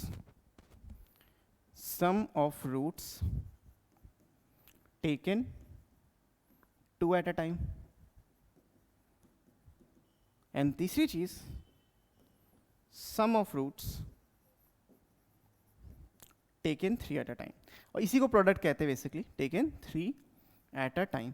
तो बेटा जब तीन ही रूट्स हैं और तीनों साथ में लोगे तो कितना सम कर लोगे? एक ही बार तो कर पाओगे। तो जो sum of roots taken 1 at a time वाला सीन है वो ये कुछ कहता है कि अगर मैं यहाँ पे alpha plus beta plus gamma कर दूँ तो ये जो वैल्यू आएगी वो x का कोफिशिएंट नेगेटिव साइन के साथ डिवाइडेड बाय x स्क्वायर का x क्यूब का कोफिशिएंट होगा।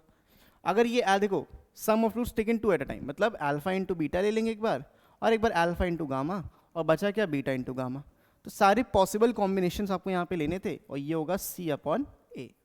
और sum of roots taken 3 at a time, तो ये तो सिर्फ अल्फा बीटा गामा ही हो सकता है, क्योंकि इसके अलावा तो कोई और कॉम्बिनेशन बनेगा नहीं। ये हो जाएगा आपका माइनस डी बाई ए। ठीक है, तो ऑल्टरनेट साइन चलते हैं, माइनस प्लस एंड माइनस। ये चीज़ आपको समझनी है, यही होती है थियरी ऑफ रूट्स या थियरी ऑफ इक्वेशंस जो आप बोलते हो। ठीक है, I hope this is clear to all of you. Similarly अगर मैं इसकी बात करूं, इस इक्वेशन की बात करूं, ये आपकी बाई क्वाड्रेटिक इक्वेशन है। बाई क्वाड्रेटिक मतलब पावर 4, और इसके क्योंकि पावर 4 है, रूट्स 4 होंगे, एक अल्फा होगा, एक बीटा होगा, एक गामा होगा, और एक ये डेल्टा होगा। ठीक है, अल्फा बीटा गामा डेल्टा। तो यहाँ पे 4 रूट्स हैं, तो 4 पॉसिबल वेज हैं। क्या पॉसिबल वेज है भाई? Sum of roots 1 at a time, है ना, 1 एट अ टाइम। यहां पे ये पहली बात हो गई। दूसरी बात है sum of roots 2 at a time. तीसरी बात ये है sum of roots 3 at a time.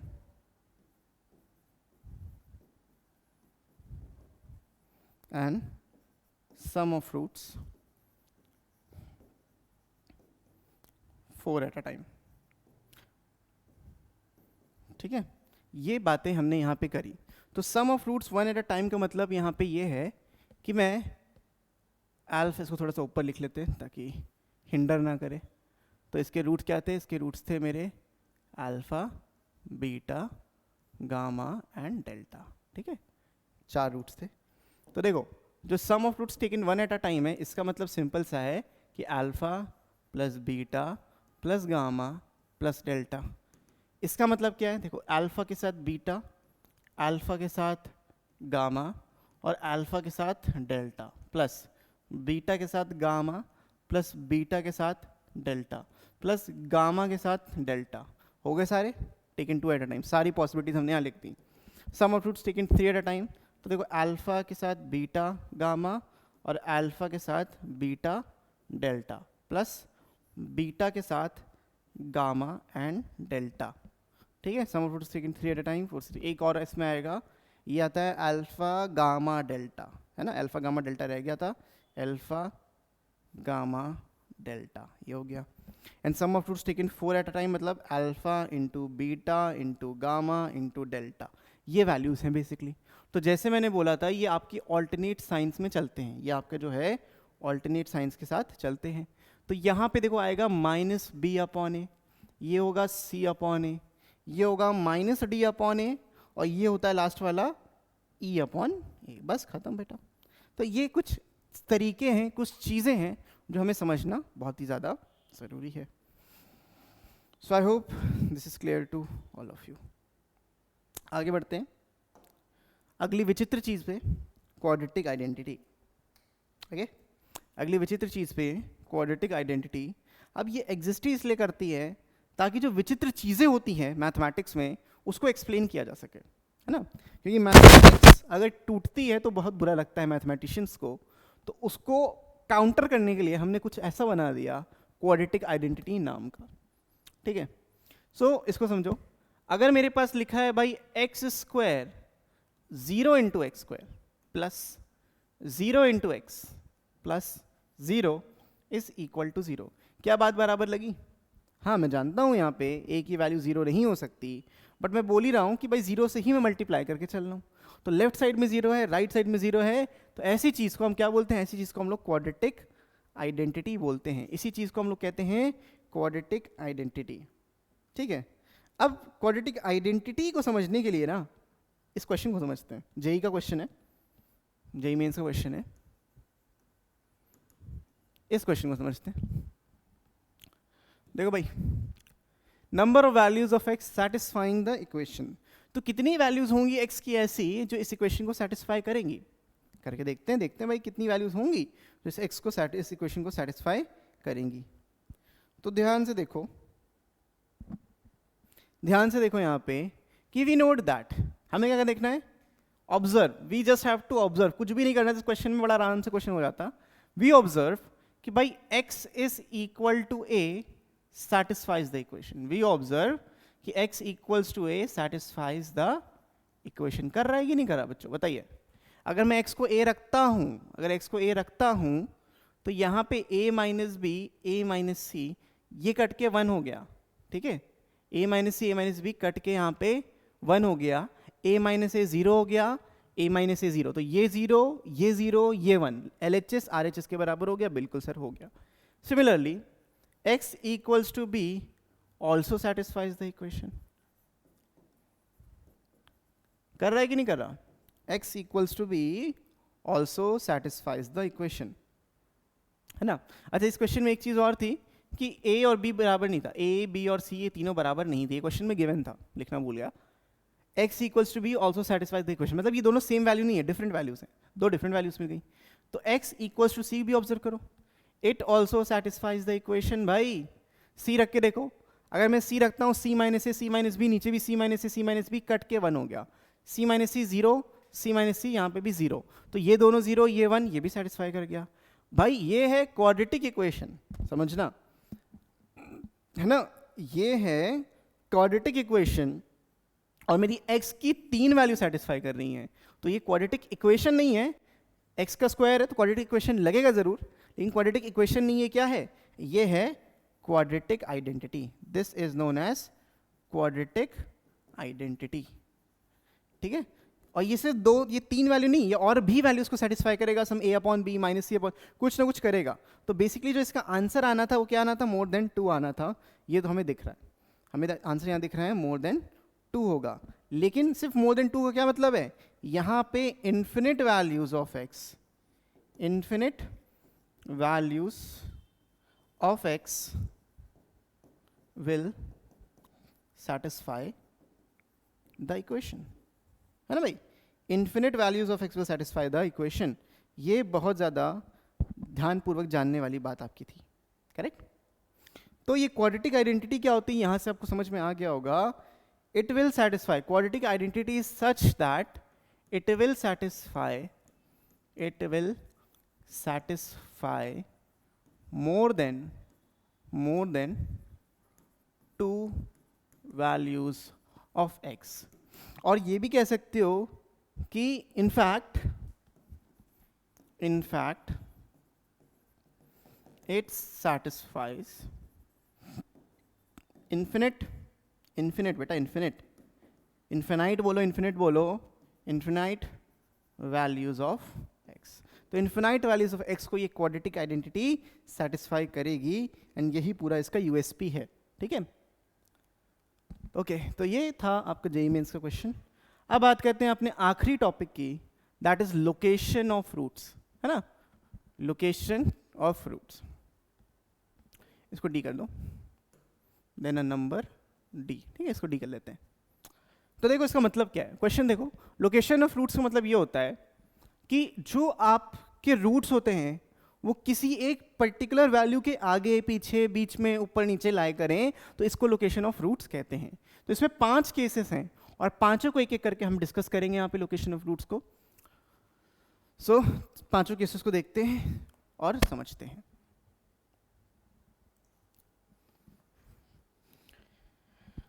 Okay, देखो यहाँ पे दिया है when both roots are greater than number D, ठीक है?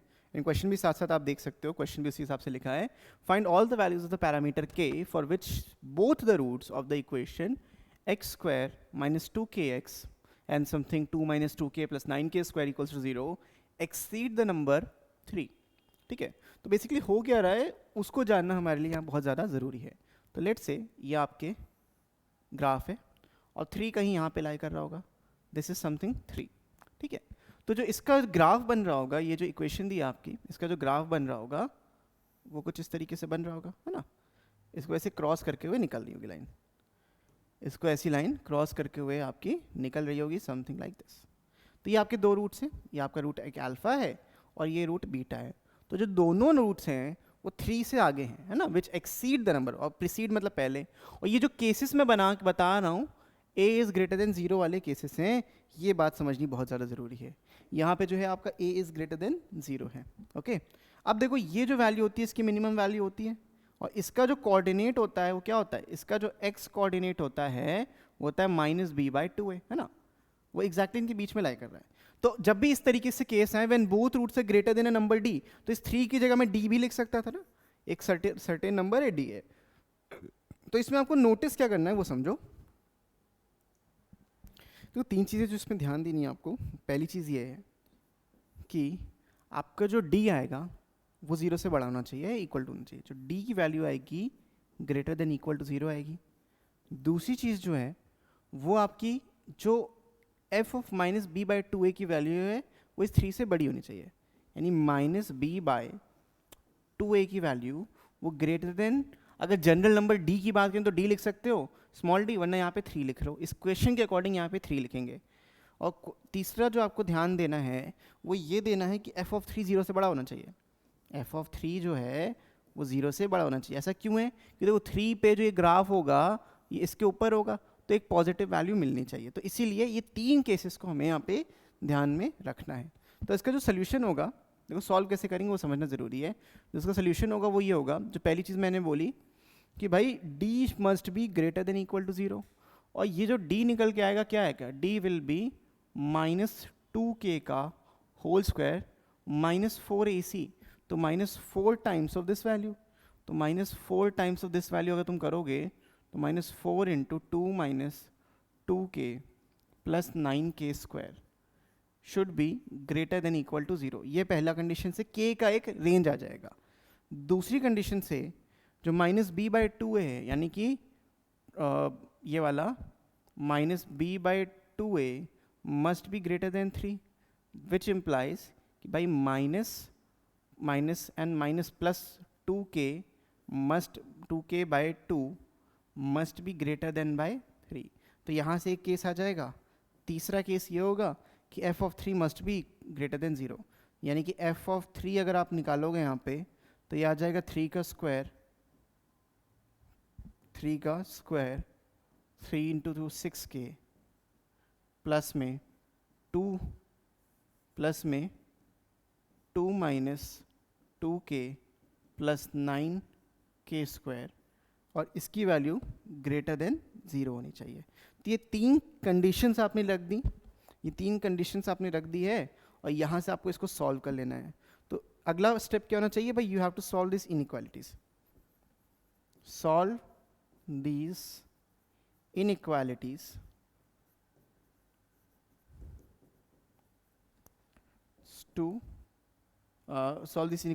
and find the intersection, take the intersection कह सकते हो, intersection of all 3 इनइक्वालिटीज। ठीक है, ऑल 3 इनइक्वालिटीज। तो तीनों इनइक्वालिटीज का आप इंटरसेक्शन लोगे तो आपके यहाँ पे k की वैल्यू मिल जाएंगी। तो ये पहला केस था, पहला टाइप था जब दोनों रूट्स एक नंबर से बड़े हैं, उनसे ज़्यादा एग्जिस्ट करते हैं। ठीक है, टाइप 2 देख लीजिए बेटा। टाइप 2 ये है, one root is greater than d, another root is smaller than d। तो अगर मैं इस टाइप की बात करूँ प्रॉपरली, ओके देखो, अगर मैं इसके एक ग्राफ बनाऊं समथिंग लाइक दिस और बोलूं इसमें जैसे d क्या है 2 है, तो इसमें मानो यहाँ पे d रख दिया, मानो यहाँ पे मैंने यहाँ पे एक वैल्यू d रख दी, तो जो रूट्स होंगे वो कुछ इस प्रकार से दिखेंगे, समथिंग लाइक दिस, है ना। एक रूट जो अल्फा है देखो d से छोटा है, और एक रूट जो बीटा है वो d से बड़ा है, तो एक छोटा एंड बड़ा वैल्यू आपको यहाँ पे मिल रही है। ठीक है, एंड ये मैं फिर से बोल रहा हूँ कि जितने भी केसेस हैं आपके ग्रेटर देन 0 के ऊपर लाई करते हैं। ठीक है, I hope this is clear to all of you. तो आपको करना क्या है, इसमें बहुत बेसिक सी बात है कि देखो जो भी d होगा, क्योंकि इसके जस्ट बीच में लाई कर रहा है, तो जो भी d होगा उसकी जो वैल्यू आएगी वो नेगेटिव आएगी, जो भी d होगा उसकी वैल्यू जो आएगी वो नेगेटिव आएगी। तो आपको इस वाले केस में सिर्फ एक ही केस सोचना है कि f ऑफ d, जो भी नंबर दिया है f of d must B less than 0। ये कब है, जब a की वैल्यू 0 से बड़ी है। अब a की वैल्यू 0 से छोटी होती तो f of d greater than 0 हो जाता। तो एक केस को समझो बेटा, समझो इस चीज़ को। मानो अगर कुछ इस तरीके से ग्राफ बनता और ये आपका d कहीं यहाँ पे लाई कर रहा होता, अल्फा बीटा इधर, तो d की वैल्यू क्या होती, f of d greater than 0 आप निकाल रहे होते। अभी हम सिर्फ एक केस की बात करके चल रहे हैं जब a की वैल्यू ग्रेटर देन 0 है, इसी केस की बात हम कर रहे हैं यहाँ पे, तो ये भी समझो। ठीक है, इसकी बात कर रहे हैं। तो यहाँ पे अगर मेरे को सॉल्व करना है तो मुझे क्या निकालना है, मुझे खाली ये निकालना है कि, एक सेकेंड, मुझे खाली ये निकालना है कि f of 2 must be less than 0, बस इतना निकालना है, कुछ भी नहीं। तो इसमें मैं वैल्यू रखता हूँ, तो 4 minus 2k minus 2 plus k square plus k minus 8 is less than 0। तो इस इक्वेशन में बस मैंने वैल्यू रख दी, इसको सिंप्लीफाई कर लोगे तो k square minus k and minus 2 plus 4 is plus 2, उधर गया माइनस 6 इज लेस देन 0। तो k की वैल्यू आ जाएगी k minus 3k plus 2 less than 0। तो यहाँ से वी कर बनाओगे तो 2 and 3 आ गया, हमें नेगेटिव साइन लेना होगा, माइनस 2 and 3। तो आंसर जो आपका आएगा k का, k बिलोंग्स टू माइनस 2 से 3। ये आपकी k की वैल्यू यहाँ पे एग्जिस्ट करेगी, बस क्वेश्चन खत्म। ठीक है, तो बहुत इजी क्वेश्चन थे ये वाले भी। यहाँ पे सिर्फ एक कंडीशन हमें देखनी थी जो ये वाली है। ठीक है, अगले टाइप पे आते हैं, ये तो एक टाइप खत्म, अगले टाइप पे आते हैं। Exactly one root lies in the interval p comma q। ठीक है, exactly one root lie in the interval p comma q। तो p कॉमा q बस मैंने इसीलिए लिखा है just to give you a reference point. तो लेट्स से देखो इसमें p comma q minus 2 comma 0 है ना, इसमें जो p कॉमा q है वो माइनस 2 कॉमा 0 है। तो बस कहने का मतलब क्या है, मानो आपका एक वैल्यू p है, एक वैल्यू q है ना, एग्जैक्टली एक ही रूट इनके बीच में लाई कर रहा है। एग्जैक्टली एक रूट लाई करने का मतलब क्या है, कुछ ग्राफ या तो कुछ इस तरीके से बन रहा होगा, या तो ग्राफ इस तरीके से बन रहा होगा, या फिर जो ग्राफ है वो कुछ इस तरीके से बन रहा होगा। सिर्फ एक ही रूट इन दोनों के बीच में लाई करेगा, ये मेरी रेंज है और कुछ भी नहीं, सिर्फ रेंज के बीच में हम देख रहे हैं। तो ये दो डिफरेंट ग्राफ हैं, तो या तो वाइट वाला हो रहा होगा, या तो वाइट वाला हो रहा होगा, या फिर क्या हो रहा होगा, ब्लू वाला, तो दोनों में से कोई एक ही ग्राफ आपका बनेगा, ठीक है। तो जो भी यहाँ पे रेंज दी होगी आपको बस वो रेंज को क्या करना है, F of P into F of Q, that must be less than zero. अब ऐसा क्यों है, क्योंकि देखो पी पे, मानो ये जो ग्राफ है वाइट वाला, इसको थोड़ा सा हम एक्सटेंड करें तो पी पे वैल्यू, क्यू पे वैल्यू पॉजिटिव आ रही है और पी पे वैल्यू नेगेटिव आ रही है, तो दोनों का प्रोडक्ट क्या हो गया, जीरो से छोटा। सेम लॉजिक यहाँ पे, क्यू पे नेगेटिव है और पी पे पॉजिटिव है, ये ब्लू वाला ग्राफ, तो इसीलिए इन दोनों का जो प्रोडक्ट होगा वो जीरो से छोटा होगा। तो इकलौती ये कंडीशन आपको खाली यहाँ पे याद रखनी थी। तो यहाँ पे इसको सॉल्व करोगे तो आपको देखो क्या मिलेगा, आपको बस निकालना है कि f of -2 into F of zero must be less than zero, right. अब आगे इसमें -2 रख दोगे, जब आप -2 रखोगे तो बनेगा 4 - 2m plus m square plus 6m, ये -2 रखने पे आया, 0 रखोगे तो गायब, तो m square plus 6m must be less than zero. You can simplify and solve this and आपको आ जाएगा, ठीक है, must be less than zero. तो आपको ये इनइक्वालिटी सॉल्व कर लेनी है, इसको थोड़ा सा अगर मैं सिंप्लीफाई कर लूँ तो m square plus 6m, plus में 4m एंड प्लस में 4, और यहाँ पे भी आपका m square plus 6m less than zero. इसको सॉल्व कैसे करोगे, देखो स्प्लिटिंग द मिडिल टर्म करते हैं, तो मुझे यहाँ पे m प्लस 2 का होल स्क्वायर दिख रहा है और यहाँ से मिल रहा है एक m बाहर और ये आ जाएगा m plus 6 is less than zero. Inequality बनाओगे, एक आपकी इनइक्वालिटी क्या आ जाएगी, -6, यहाँ पे लिख दो बेटा, -6 -2 एंड 0। ये मैंने आपको इनइक्वालिटी में सिखाया था, आप एक बार इस तरीके से कर्व तो बना लोगे, लेकिन जिस पे स्क्वायर है उस पर एक बबल बना लो, तो ये प्लस माइनस एंड प्लस आ जाएगा। तो हमें आंसर में क्या चाहिए, आंसर में खाली नेगेटिव रीजन चाहिए। तो इसमें जो m की वैल्यू आएगी, इसमें जो आपकी m की वैल्यू आएगी, मैं यहाँ लिख दे रहा हूँ, m बिलोंग्स टू -6 से 0, m बिलोंग्स टू -6 से 0 एक्सक्लूडिंग -2 हमें नहीं लेना, क्योंकि अगर -2 रखोगे 0 बन जाएगा, मुझे 0 नहीं चाहिए, तो -6 से 0 लेना है और -2 को नहीं लेना, ये मेरा आंसर हो जाएगा। तो आंसर बस इजीली सॉल्व कर सकते हो, इनइक्वालिटी इस तरीके से सॉल्व कर सकते हो, आराम से हो जाएगा, ठीक है। I hope this is clear. Type 4 की बात करते हैं, ये देखो एक रूट p और q के बीच में था। अब बात करेंगे when both the roots lie in the interval p, q, ठीक है, दोनों ही रूट्स हमारे p, q के बीच में अगर लाई करेंगे तो क्या होगा, इसको भी देखते हैं, ठीक है, इसको भी देख लो भाई। मानो ये तुम्हारी रेंज है p, q, just for example ये p, q है, और आपका जो ग्राफ बनेगा वो प्रॉपर ग्राफ इस तरीके से बनेगा, है ना, जो आपका ग्राफ बनेगा वो प्रॉपर ग्राफ यहाँ पे इस तरीके से बनेगा। तो यहाँ पे भी आपको देखो 3 कंडीशंस का ध्यान देना है। पहली कंडीशन ये है कि f ऑफ p निकालोगे वो 0 से बड़ा होना चाहिए, देखो f ऑफ p 0 से बड़ा आएगा, f ऑफ q ये भी 0 से बड़ा आएगा, है ना, ये पहली कंडीशन हो गई। दूसरी कंडीशन क्या है, इसका जो d होगा वो greater than equal to, real roots हैं तो ऑब्वियसली जो d है वो ग्रेटर देन इक्वल टू 0 हो गई। ये आपका देखो अल्फा बीटा ये है, this is your alpha beta, है ना, दोनों के बीच में लाया करें, नहीं 2 रूट्स हैं तो ये कंडीशन भी होगी।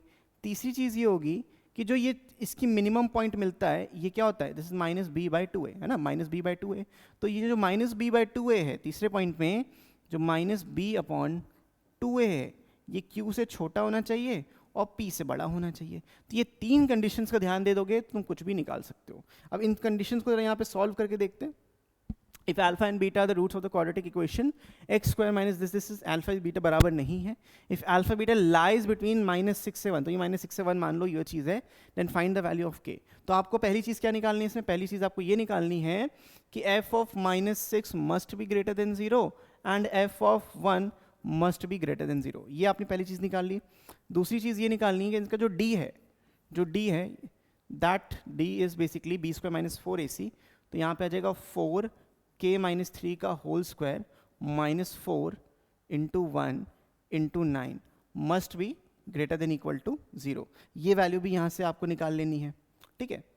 इसे 4 से डिवाइड कर दोगे तो ये वैल्यू बन जाएगी, तो आपको मिल जाएगा k-3 का होल स्क्वायर -3 का square greater than equal to 0। You can factorise this k-3 and k-3 + 3, ठीक है, ये वैल्यू आ जाएगी greater than equal to 0।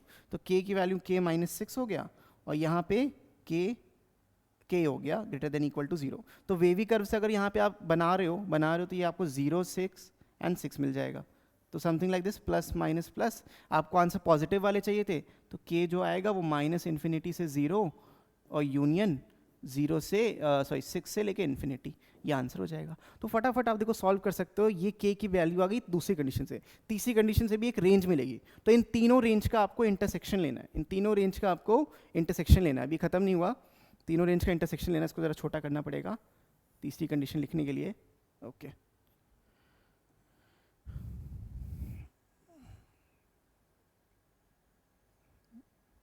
Better. देखो तीसरी कंडीशन क्या है, तीसरी कंडीशन ये कहती है कि जो मेरे -b/2a की वैल्यू है, -b/2a यानी कि दिस, जो मेरी 2/k-3 डिवाइडेड बाई 2 की वैल्यू है, ये आपकी 1 से छोटी होनी चाहिए और -6 से बड़ी होनी चाहिए। इन तीनों का इंटरसेक्शन लेने का और क्वेश्चन आपका सॉल्व होगा, तीनों का इंटरसेक्शन लेना है, ठीक है। तो इस तरीके से सॉल्व करके मैंने आपको दिखा दिया और समझा दिया। ओके अभी क्लास चीज कर लेते हैं। One root is smaller than p and other root is greater than q, last condition है। तो बेसिकली देखो कुछ इस तरीके का सिनेरियो बनेगा यहाँ पे। मुझे y एक्सिस की खैर ज़रूरत तो है नहीं। मानो आपके जो रेंज है वो p और q है ना, ये जो रेंज क्या वैल्यूज़ हैं, और कुछ इस तरीके का ग्राफ बन रहा है, ठीक। तो इस तरीके से ग्राफ बन रहा है, एक वैल्यू p से छोटी है और एक वैल्यू q से बड़ी है। अल्फा एंड बीटा रूट्स हैं आपके, और p से छोटा और q से बड़ा एक रूट है। तो इस केस में क्या करोगे, इस केस में क्या करोगे वो समझ लो। समझ में आ रहा है, सिनेरियो समझ में आ रहा होगा, वो ज़रूरी है। तो देखो बच्चों, एफ ऑफ पी जो है वो 0 से छोटा आएगा, एफ ऑफ क्यू भी वो 0 से छोटा आएगा। बस ये दो चीज़ें ले लो, क्वेश्चन सॉल्व हो जाएगा। पहले बात क्या है भाई, एफ ऑफ पी को 0 से छोटा बताना है, और दूसरे में एफ ऑफ क्यू को भी 0 से छोटा बनाना है, और दोनों का इंटरसेक्शन ले लेना है। तो ये करके भी देखते हैं इस केस में। Find all the values of k for which the roots of the quadratic equation is smaller than 1 and root and other root is exceed 2। Okay तो बेसिकली मुझे ये बोल रहा है कि एफ ऑफ 1 की जो वैल्यू है वो लेस देन 0 होनी चाहिए। तो अगर मैं यहाँ पे 1 रख देता हूँ तो मुझे मिल जाएगा k-5 minus 2k plus k-4 is less than 0, ये मिल रहा है। तो मैंने सिंप्लीफाइज k, तो k एंड k 2k हो गया, एंड इससे मेरे को कोई वैल्यू नहीं मिल रही है। इससे मेरे को यहाँ पे k-5 minus 2k plus k-4। Okay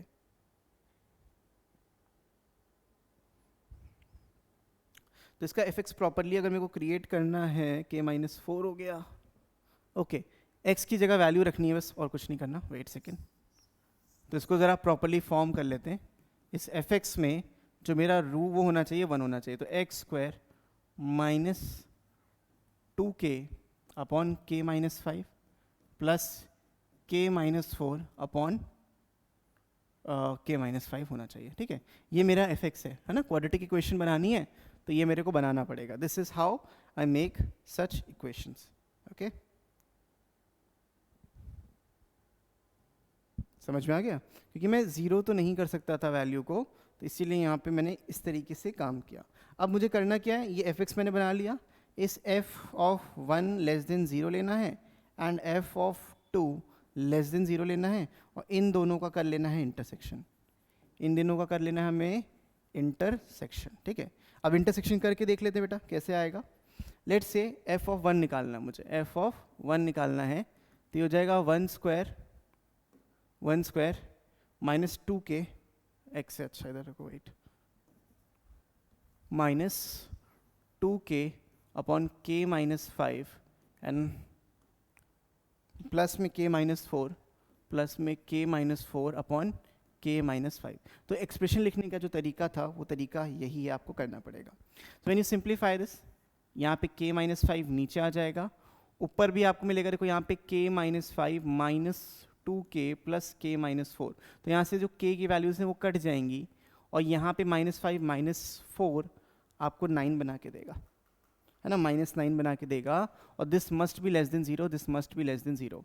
तो यहाँ से मेरे को मिल रहा है कि -9 k-5 must be less than 0, और मैं ये भी कह सकता हूँ कि जो k-5 है मस्ट बी ग्रेटर देन 0, क्योंकि ओवरऑल वैल्यू अगर नेगेटिव आ रही है तो नेगेटिव साइन ऊपर एक है, तो k-5 must be greater than 0, और यू कैन से कि k is simply greater than 5। ये मेरे को यहाँ से इक्वेशन मिल गई। दूसरी इक्वेशन में f ऑफ 2 निकालना है। f ऑफ 2 बेसिकली ये 2 का स्क्वायर हो जाएगा, यहाँ मैं डायरेक्टली लिख देता हूँ 4 माइनस, और यहाँ पे 2 again 4k divided by k minus 5 plus k minus 4 divided by k minus 5, इसकी वैल्यू भी 0 से छोटी मिले। तो व्हेन यू सिंप्लीफाई दिस तो k माइनस 5 आ जाएगा। व्हेन यू सिंप्लीफाई दिस, यहाँ पे k माइनस 5 हो गया, ये 4k minus 20 minus 4k and plus में k minus 4 is less than 0। तो 4k कट गया, आपको यहाँ पे मिल जाएगा k माइनस 24। तो k minus 24 divided by k minus 5 is less than 0। तो भाई करना वही है, वेवी कर 5 and 24 plus minus and plus, negative sign दिया था तो भाई k की जो वैल्यू आ जाएगी यहाँ से 5 एंड 24 आ जाएगी। This is the value. अब यहाँ से देखो क्या हो रहा था, पहले वाले केस से देखो ये 5 था, ये 24 है। जो पहले वाला केस है मुझे 5 से इन्फिनिट वैल्यू दे रहा है, इसको इंक्लूड नहीं करेंगे। लेकिन जो दूसरा वाला केस है, ये वाला जो केस है, उसमें मुझे 24 और 5 के बीच की वैल्यूज़ मिल रही हैं। तो इनका जो इंटरसेक्शन है मेरा आंसर वही होगा, जो इनका कॉमन पॉइंट है वही मेरा आंसर होगा। देयरफॉर k का जो फाइनल आंसर होगा वो होगा 5 से लेके 24, दैट इज़ द आंसर। तो इंटरसेक्शन पॉइंट्स मुझे दोनों के लेने थे, that is the important point. तो इसी के साथ ये वाला क्वेश्चन भी समाप्त और आपका क्वाड्रेटिक इक्वेशन का हर एक इंपॉर्टेंट बात हमने यहाँ पे कवर कर ली है, कुछ भी नहीं बचा। So that's all for today. मैं मिलता हूँ आपसे नेक्स्ट वीडियो में, तब तक के लिए keep practising, keep learning, take care and bye bye.